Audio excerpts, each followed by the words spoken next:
Sasa bana, ndugu yangu, nadhani hapa ndo tuachanie. Sasa bana, mimi nimepata kichumba maeneo ya huku chini, kwa hiyo ndo nitakuwa naishi huko.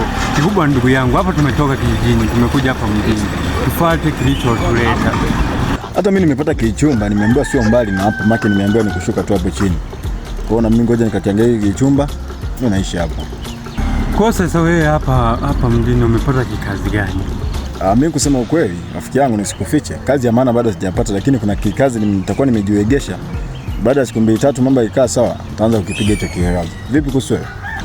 Bana, mimi nimepata kazi kufanya bustani, yani sio naita garden. Kwa nitakuwa nafanya bustani hapo kwa jamaa mmoja hivyo tu.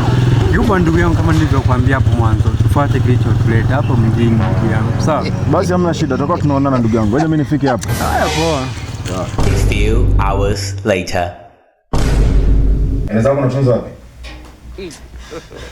Hizo hapo kwenye begi. Usigeuke nyuma tafadhali, sitaki kuwa hii asubuhi. Tunatoka vijijini, hatuna hela nyingi, tunatoka hela kwenye mabegi. Mimi naondoka, utawaambia nimekuwepo.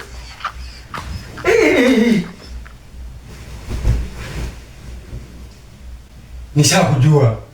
Wewe ni Tengo boy. Hilo nishajua. Kuna mtu mwingine mwenye shati kama hilo. Tumetoka tu kuachana asubuhi, ulikuwa umevaa ile shati, ndugu yangu. Kumefanya kazi ya ujambazi. Ni ushanijoni. Mtu hapa nilo linatoka kwenye shati kwa.